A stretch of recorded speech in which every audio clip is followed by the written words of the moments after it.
valedictorian for the class of 2018, John Maxey Johnson IV.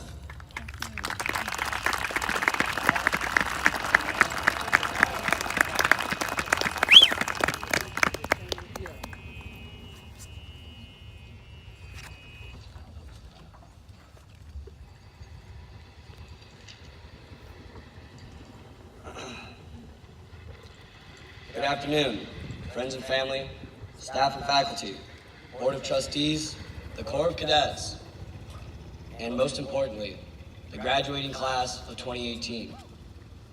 First and foremost, I would like to thank the teachers and mentors here today that has helped us get to graduation, because without them, I may not have been standing here where I am right now, giving this speech to express my thoughts, of which I will take full advantage of. Next, I would like to thank my family and friends who have given me the motivation to succeed and push past the goals that I have set for myself and achieve the greatest opportunities that I can. Upperclassmen, today we sit on the brink of graduation, a ceremony we have dreamt over the last 4 long years. As we step across this stage and receive our diplomas and cross through those gates, we will be stepping into a new world. A world that is not protected by mandatory wake-ups, assigned uniforms, and probably greatest of all, accountability formations. Although this may sound like a spectacular revelation, it is also very frightening. Independence comes with responsibility, and responsibility comes with experience. And as I look into the graduating class of 2018, I see a plethora of experienced minds, bodies, and leaders. Minds that will go to change the world for the better, innovating science, business, and our environment.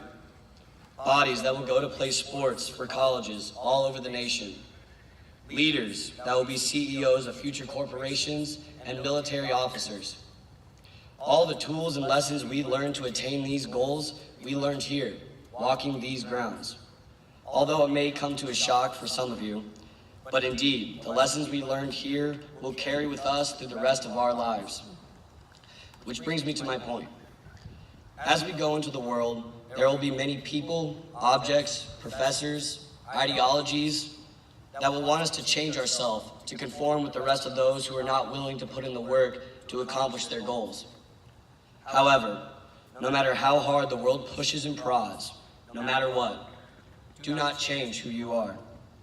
After attending this academy for 4 years, I have seen many graduates that change themselves to appear or act a certain way.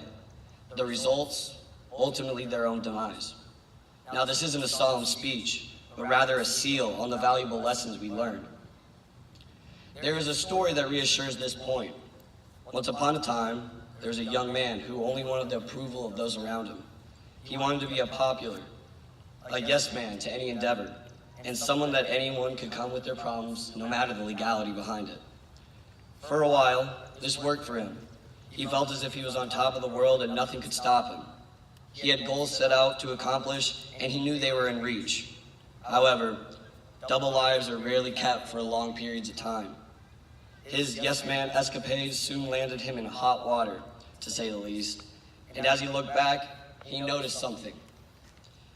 He had taken the side of him who had goals, had missions, was a respectable person, and thrown him to the side for the sake of being everyone's friend. He turned around and started to focus on what really mattered to him. After that, he was not the popular kid anymore. Some of his old friends despised him and the person he had become, as if he had changed for the worse. However, those that held themselves to the same goals wanted him to succeed and became his greatest advocates. That young man from the story is me. And although it sounds cheesy and maybe slightly self-conceited, it's true. A saying that has stuck with me is, surround yourself with those who want to succeed and you'll go far. And so far, it's worked. So class of 2018, as you step through those gates, as you step into the new world, remember one thing. Be who you are and don't let a single person change it. Remember the lessons you have learned here. Apply those to yourself and the sky is the limit. Being yourself and keeping your morals and integrity is greater than any approval by any person or group.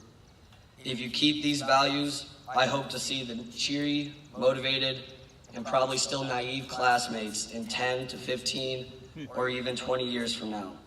And as Abraham Lincoln once said, no matter what you are, be a damn good one.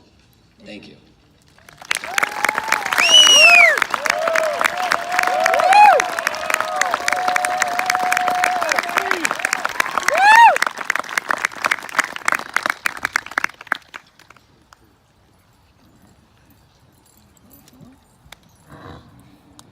Each year during commencement exercises, the Academy bestows